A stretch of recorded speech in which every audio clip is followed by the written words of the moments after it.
네, 성도 여러분, 밤새 안녕히 주무셨습니까? 성금요일, 바로 성금요일 아침이 밝았습니다. 이제 오늘 예수님이 돌아가시는 고난의 날이 되겠습니다. 이 하루를 또 하나님을 잘 묵상하면서 성금요일의 의미를 깊이 생각해 주시고, 특별히 오늘 저녁에 성금요일 예배가 있습니다. 예배와 또 찬송으로 하나 예배 드릴 텐데 함께 오셔서 예배 참여해 주시고, 다시 한번 주의할 점 부탁드리면, 성가대 발표할 때 성가대 발표하는 날이 아니고 예수님의 고난을 묵상하는 날이니까 박수를 친다거나 꽃다발을 전달하거나 성금요일에 맞지 않는 행동은 좀 조심해 주시기를 부탁드리고, 찬양 드리는 성가대도 또 듣는 성도님들도 예수님 죽으심을 묵상하면서 성금요일의 고난의 의미를 깊이 묵상하는 그런 예배가 되기를 부탁드립니다. 저녁 7시에 오늘 예배가 되겠습니다. 해가 길어서 좀 밝긴 하지만 또 어르신들이 멀리 왔다가 가시려면 빨리 왔다 가는 게 좋을 것 같아서 7시 시작했습니다. 많은 참석을 부탁드립니다. 우리 150장 예전 찬송 135장입니다. 갈보리산 위에 십자가 죽으신 예수님의 고난을 찬양하겠습니다. 150장 찬양드리겠습니다.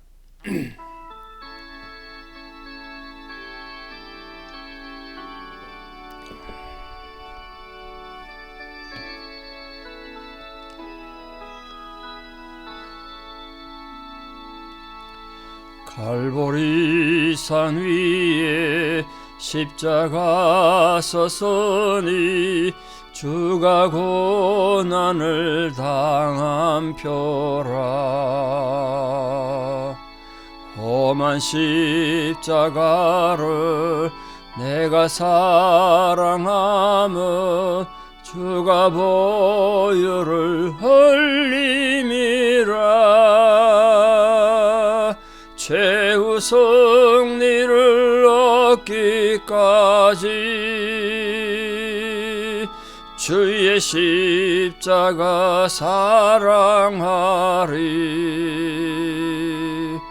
빛난 멸류관 받기까지 험한 십자가 붙들겠네. 멸시천대 받은 주의 십자가에 나의 마음이 끌리도다. 귀한 어린 양이 세상 죄를 지고 험한 십자가 지셨도다. 최후 승리를 얻기까지 주의 십자가 사랑하리. 빛난 멸류관 받기까지 험한 십자가 붙들겠네. 험한 십자가에 주가 흘린 피를 믿는 마음으로 바라보니 나를 용서하고 내 죄 사하시려 주가 흘리신 보혈이라. 최후 승리를 얻기까지 주의 십자가 사랑하리. 빛난 멸류관 받기까지 험한 십자가 붙들겠네. 주님 예비하신 나의 본향집에 나를 부르실 그날에는 영광 중에 계신 우리 주와 함께 내가 죽도록 충성하리.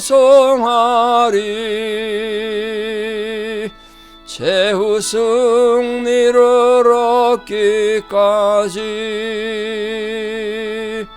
주의 십자가 사랑하리.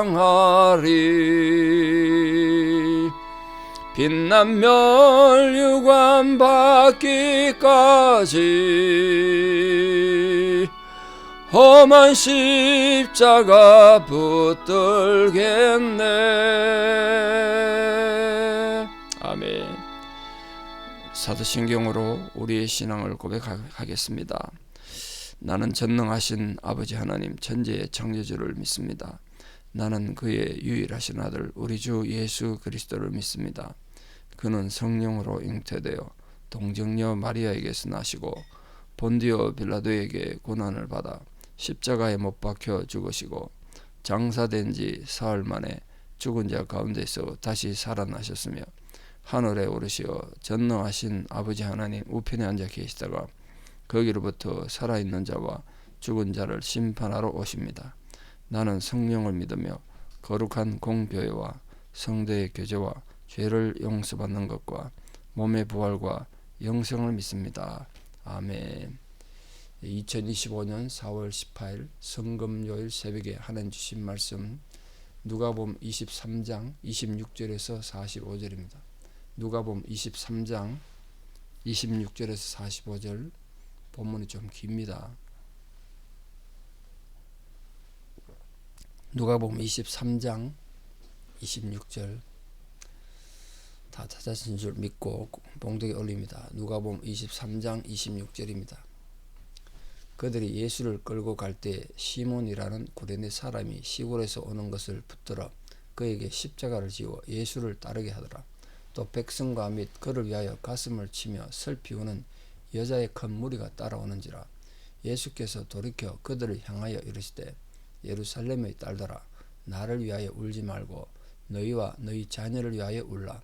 보라 날이 이르면 사람이 말하기를 잉태하지 못하는 이와 해산하지 못한 배와 먹이지 못한 젖이 복이 있다 하리라. 그때 사람이 산들을 대하여 우리 위에 무너지라 하며 작은 산들을 대하여 우리를 덮으라 하리라.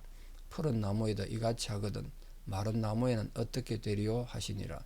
또 다른 두 행악자도 사형을 받게 되어 예수와 함께 끌려가니라. 해골이라 하는 곳에 이르러 거기서 예수를 십자가에 못 박고 두 행악자도 그렇게 하니 하나는 우편에 하나는 좌편에 있더라. 이에 예수께서 이르시되 아버지 저들을 사하여 주옵소서. 자기들이 하는 것을 알지 못함이니이다 하시더라. 그들이 그의 옷을 나누어 제비 뽑을세 백성은 서서 구경하는데 관리들은 비웃어 이르되 저가 남을 구원하였으니 만일 하나님이 택하신 자 그리스도이면 자신도 구원할지어다 하고 군인들도 희롱하면서 나와 신포도주를 주며 이르되 네가 만일 유대인의 왕이면 네가 너를 구원하라 하더라. 그의 위에 이는 유대인의 왕이라 쓴 패가 있더라. 달린 행악자 중 하나는 비방하여 이르되 네가 그리스도가 아니냐 너와 우리를 구원하라 하되 하나는 그 사람을 꾸짖어 이르되 네가 동일한 정죄를 받고서도 하나님을 두려워하지 아니하느냐. 우리는 우리가 행한 일에 상당한 보응을 받는 것이니 이에 당연하거니와 이 사람이 행한 것은 옳지 않은 것이 없느니라고 이르되 예수여 당신의 나라에 임하실 때에 나를 기억하소서 하니 예수께서 이르시되 내가 진실로 내게 이르노니 오늘 네가 나와 함께 낙원에 있으리라 하시니라. 때가 6시쯤 되어 해가 빛을 잃고 온 땅에 어둠이 임하여 제9시까지 계속하며 성소의 휘장이 한가운데가 찢어지더라. 아멘. 세 가지 사건이 예수님 마지막 죽으실 때 이루어진 내용을 읽으셨습니다. 먼저 예수님 대신 십자가를 지고 간 구르네 출신 시몬에 대한 얘기가 나오는데 일반적으로 그 당시 예수님 당시에는 십자가형에 처형당한 물론 십자가 처형만이 사형법은 아니었습니다만 가장 참혹한 십자가 처형의 언도를 받은 죄수들은 자기가 죽을 나무를 그 처형대에는 이렇게 나무가 서 있고 그 위에 이제 횡대로 얹을 그 나무만 몰고 갔습니다. 근데 그걸 어쨌든 십자가 처형 장소까지 자기가 메고 가야 되는 거예요. 완전 통나무니까 굉장히 무겁습니다. 근데 그 전에 보통 이 죄수들이 많은 채찍도 맞고 고통을 많이 당하는데 예수님도 채찍도 맞으셨지. 밤새 지금 뭐 주무시지도 못하고 이리저리 끌려다니면서 재판 받으시지. 몸이 너무 쇠약해지셔서 본인이 지실 그 십자가 나무를 지고 갈 수 없었습니다. 계속 쓰러지니까 안 되니까 군인들이 주변에서 구경하던 구르네에서 온 시몬에게 억지로 십자가를 지게 했다는 거죠. 근데 마가에 하면 그 시몬은 알렉산더와 루포라는 이 초대교회 알려진 사람들의 아버지였다. 그렇게 되어 있고 바울은 로마서에서 그 루포의 어머니를 나의 어머니다 이렇게 인정하고 있습니다. 이걸로 봤을 때 이 알렉산더 루포가 죄송합니다. 구레네 사람 시몬이 예수님 십자가를 질 당시에는 대신 질 당시에는 예수를 안 믿었겠죠. 예수 제자들 아니었던 것 같습니다. 그런데 이 사건 이후로 시몬과 그 가족들이 다 예수를 믿게 되고 특히 그 알렉산더 같은 경우는 교회의 큰 지도자가 된 걸로 되어 있고 루포도 이름이 기록된 거 보면 지도자가 된 것 같습니다. 그 어머니를 바울이 높인 거 보면 보통 신앙인 아니고 아주 헌신된 사람인 것 같습니다. 자, 구레네는 지금 북아프리카 리비아의 트리폴리를 말하는데요. 당시 거기에 유대인이 많이 가 살았습니다. 그 시몬은 유월절을 맞아서 소위 말하는 성지순례 왔다가 졸지에 십자가 지는 존재가 되어버렸습니다. 근데 십자가 진다는 대신 졌다는 단순한 의미가 아니고요. 그러면 그 예수님이 채찍에 맞아 피도 흘리고 있기 때문에 십자가 나무에 예수님 피가 묻었을 거란 말이에요. 근데 그걸 억지로 찌게 되면 몸에 피가 닿았기 때문에 이 구레네인 시몬은 유월절 제사를 드릴 수 없게 됩니다. 왜냐하면 몸이 부정해졌으니까. 피에 몸이 닿았으면 일주일간 부정한 걸 정결식 행해야 제사를 드리셨습니다. 이 사람 큰 돈 들여서 성지순례 왔다가 성전에 가서 유월절 의식을 치르지 못하는 손해와 피해를 입은 거죠. 예수님이 그걸 다 갚았다고 생각합니다. 억지로 진 십자가에도 이렇게 큰 은혜를 주시고 하나님 축복해 주셔서 이 가문이 초대교회 지도자 가문이 됐다.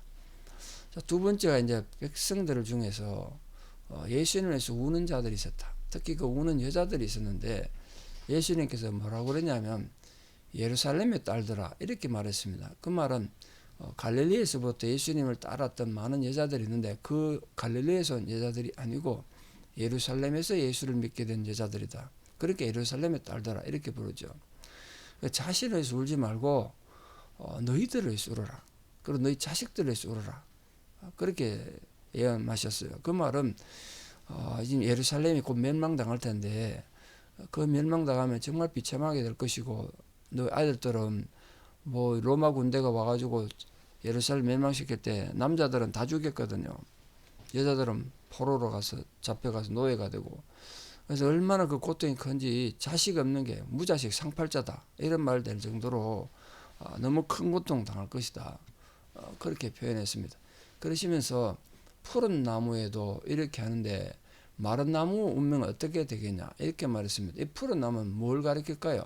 무지한 예수님을 상징합니다. 무지한 예수님.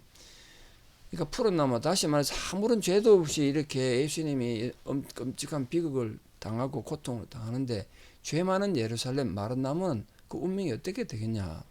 반드시 하나님 무서운 심판의 날이 오고 있으니까 그때를 예언하고 그 딸을 위해서 울어라 이렇게 말했습니다. 나를 위해 울지 마라. 이 호세아 10장 8절을 보면 호세아가 하나님 사랑을 전달했던 사랑의 선지자인데도 그 회개하지 않는 이스라엘 백성들에게 나라가 망할 때가 올 것이고 그날의 참선과 극심함을 얘기했는데 그게 지금 예수님이 인용한 것 같습니다. 극심한 고통과 공포로 인해서 차라리 천재지변이 일어나서 모두가 일시에 죽기를 바랬다. 이렇게 고통당해 너무 두렵고 아프니까 다 죽자. 그걸 소원으로 바랐다는 거죠. 호세아가. 예수님 그 얘기를 하신 거예요. 그러니까 예수님의 그 안타까움과 긍휼에서 우러난 예수님 사랑이 그렇게 표현된 겁니다. 자신의 고통과 괴로움에도 불구하고 이웃의 고난을 염려하시는 예수님의 넓은 마음, 사랑, 그걸 또 다른 면을 보게 되는 거죠. 자, 세 번째 사건이 예수님이 십자가에 달리실 때 그냥 달리신 게 아니고, 이거는 마태, 마가, 누가 공간복음에 똑같이 등장하는데 행악자들이 함께 달렸다. 또 마태에 하면 강도와 함께 달렸다. 그렇게 되어 있습니다. 어쨌든 이들이 사회 범법자들이다. 악을 행한 자들 아닙니까? 근데 사회의 비난과 부도덕을 받는 자들에게 행하는 그 악행을, 그 끔찍한 처벌법을 예수님에게 같이 한 거죠. 사람들 보기 뭐라고 생각했습니까? 양쪽에 행악자들 있으니까 예수도 그 행악자들, 악을 행하는 자 중에 하나가 되도록 그렇게 만들었습니다. 근데 놀랍게도 이 사실 자체도 구약의 예언이 됐단 말이에요. 이사야 53장 12절에 저는, 즉 메시아는 불법자의 동류로 여김받았다. 그 예언이 성취된 겁니다. 예수님이 정말 낮아지셔서 인간의 몸을 입고 하늘의 권세 보좌 다 버리고 오셨는데다가 그 출생 자체도 마국간 말 여물통에 태어나셨잖아요.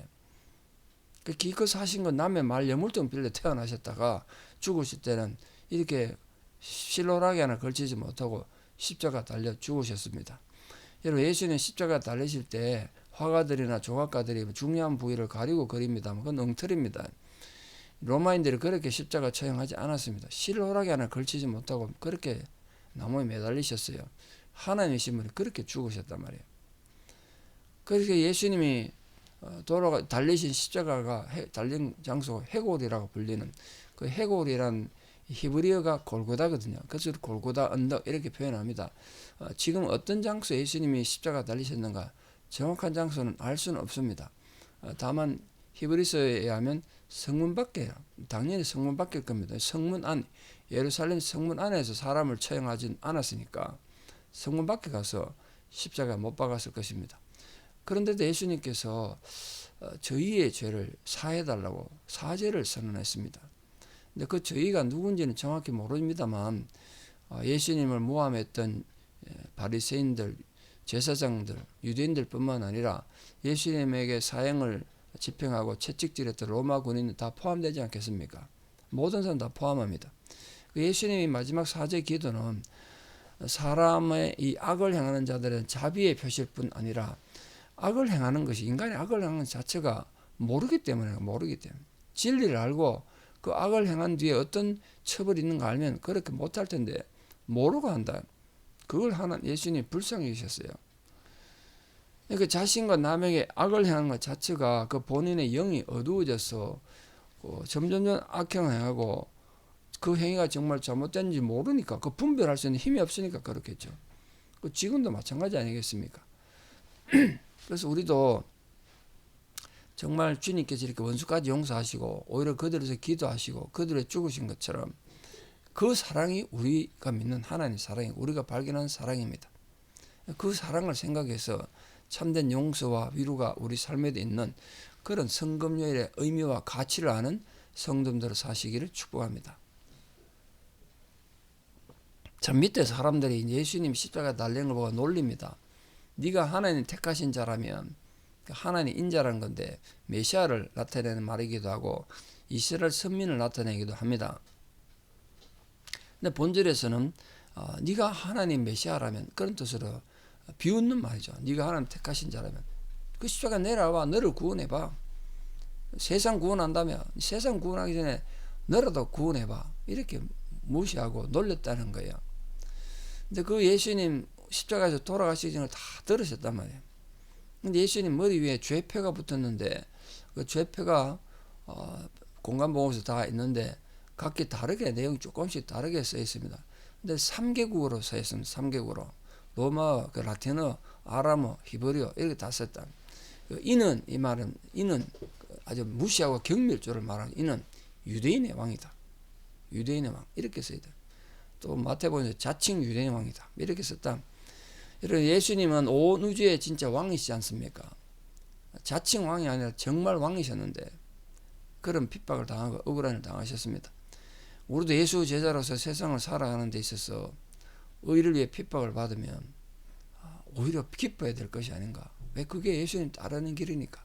억울하다고 팔짝팔짝 뛰고 악을 행하고 소리 지르고 감정을 표현할 것이 아니라 좀 묵상할 수 있기를 바랍니다. 내가 이렇게 고난당한 것은 주님의 십자가의 길에 의미와 가치가 있는 거 아닌가? 그 좀 생각해 보라고요.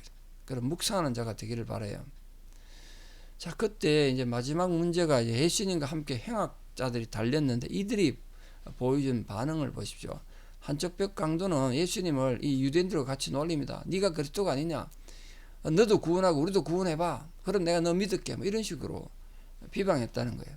근데 한쪽 벽 강도는 그렇게 예수님 놀리는 사람을 보고 꾸짖으면서 네하고 나는 악을 행하고 강도지에서 여기에 달렸지만 이분은 그런 잘못이 없다. 그러니까 이게 굉장히 중요한 얘기를 했습니다. 이 평생 한 일이라고는 악을 행하는 강도의 눈에도 예수님은 정당하다. 예수님은 죄가 없다는 게 보였단 말이에요. 근데 왜 빌라도 눈에는 안 보이고 이 바리새인들 눈에 대제사장 눈에는 안 보이고 유대인 눈에는 안 보였을까요? 그 죄가 크다는 거죠. 이 악을 행한 자 눈에도 보이는데. 그래서 이 옆에 있는 강도를 꾸짖으시면서 이렇게 말했습니다. 당신의 나라 임할 때 저를 생각해 주시옵소서. 그렇게 말했어요. 이분이 메시아라는 걸 고백했고 이분이 나의 영혼을 구원할 수 있다는 걸 고백했기 때문에 그렇게 말했다는 거예요. 이게 굉장히 중요한 교훈이 있는데 우리는 어떤 사람이든 어떤 악을 행한 자든 예수께 나갈 수 못할 사람 없습니다. 누구든지 예수께 나갈 수 있고 또 그 일은 언제 어느 곳에서든 가능하다. 죽는 순간에도 가능하다. 회개하는 것. 그러니까 회개가 그만큼 귀한 거예요. 이 사람이 마지막 순간에 회개했기 때문에 예수님께서 그걸 귀하게 보시고 이렇게 선언하셨습니다. 이 강도는 당신의 나라가 임할 때 언젠지 모르지만 언젠가 세월이 많이 지나가지고 정말 당신의 나라 천국이 임할 때 그때 나를 기억해달라고 그랬는데 오늘 예수님은 바로 선언하셨어요. 오늘 네가 나와 함께 오늘입니다. 오늘. 그래서 나와 함께 낙원에 있으리라 그렇게 말했습니다. 그 낙원이란 헬라어가 파라데이소스인데 거기서 파라다이스가 나왔습니다. 원래는 공원, 정원이나 나무로 둘러쳐인 동산을 뜻하는 페르시아에서 온 말입니다. 근데 이게 에덴 동산을 말할 때도 사용됐고 그래서 천국의 의미로 이해하시면 좋겠습니다. 예수님이 하나님 나라 왕권을 가지셨으니까 그 왕권을 가진 분이 네가 오늘 나와 함께 나의 낙원에 있을 것이다. 그렇기 때문에 이 행한 자 아무것도 의를 행하지 못했지만 예수님의 권위로 구원받는 거죠. 그러니까 여기서 우리가 예수님께서는 모욕받고 고통당하고 이렇게 십자가에 달려 찢어지고 피를 흘리며 죽어가는 순간도 인간 구원을 위한 예수님의 노력은 계속됐다. 이게 성금요일의 정말 중요한 의미예요. 예수님은 당신께서 죽으시는 그 순간에도 인간 구원을 멈추지 않으셨어요. 그리고 구원하셨어요. 강도를 구원하셨단 말이에요. 이게 얼마나 우리에게 주는 귀한 축복의 약속입니까? 그러니까 우리 여러분 절대로 포기하지 말고 주님의 기쁨이 되는 성도 우리도 이렇게 고백할 수 있길 바라요. 주님 당신의 나라 임할 때 나도 함께 있게 하여 주시옵소서. 그런 고백할 수 있기를 바랍니다. 자, 마지막 예수님 죽으실 때 무슨 일이 벌어졌냐? 이 누가복음 다른 복음서와 달리 좀 상세하게 설명하고 있습니다. 제 6시쯤 됐을 때, 그러니까 정오가 됐을 때 해가 빛을 잃었다. 정오는 해가 가장 밝을 때인데 해가 빛을 잃고 온 땅이 어둠에 임했다. 근데 그거 제 9시까지 오후 3시까지 계속됐다는 거예요. 그리고 성전 내에 있는 성소 휘장이 찢어졌다. 성소 휘장 아주 두텁습니다. 굉장히 두껍습니다. 이게 지성소와 성소를 가르는 건데 그것이 찢어졌다. 그리고 예수님 운명하시던 오후 3시까지 이 주의 어둠이 계속됐다고 되어 있습니다. 그래서 이 어두워졌다는 표현을 다른 성경에서는 태양이 붕괴되어 흑암이 땅을 덮었다. 이렇게 번역하고 태양이 어두워졌다. 이렇게 번역하기도 합니다. 이 두 가지 해석이 가능한데 첫째는 진짜 눈에 보이게 어둠이 왔다. 직접 이런 뜻으로도 상징하기도 하고 예수님 죽으심의 슬픔을 그렇게 상징적으로 표현했을 것이다. 이렇게 표현하기도 합니다. 어느 것이든 마찬가지로 생각하고 성소 휘장이 찢어지는 것도 굉장히 중요한 의미가 있죠. 성소 휘장이 견고하게 지성소와 성소를 나눠가지고 지성소에는 대제사장이 1년에 한 번 들어가는 것 외에는 들어갈 수 없었는데 그게 찢어짐으로써 이제 누구든지 대제사장 그런 사람 도움 받지 않고 누구든지 하나님 앞에 나갈 수 있는 길을 여시고 예수님 죽으셨다. 이것이 성금요일이 가지는 가장 중요한 의미입니다. 그러므로 오늘 사람 모든 성도님들 우리 다 하나님의 제사장으로 부름받은 너희는 택하신 왕이요 왕같은 제사장이라고 그랬는데 그런 제사장 직분으로 누구든지 하나 앞에 나갈 수 있는 길을 열었던 성금요일입니다. 이 성금요일의 의미와 가치를 알고 우리 가슴에 깊이 새기고 참으로 주님의 기쁨이 되는 성도로 살아가는 복된 예수 제자들 다 되시기를 진심으로 축복합니다. 기도드리겠습니다.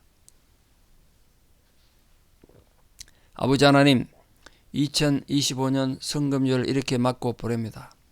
또다시 맞이한 이 성금요일 새벽에 주님께 주신 이 귀한 말씀 우리가 가슴에 새기고 살아갑니다. 주님은 죽는 순간에도 자기를 십자가에 못 박은 자들의 죄를 용서해달라고 기도했고 또 함께 죽는 강도의 영혼을 구원하시는 죽으면서도 인간 구원의 계획을 포기하지 않으시고 끝까지 행하셨습니다.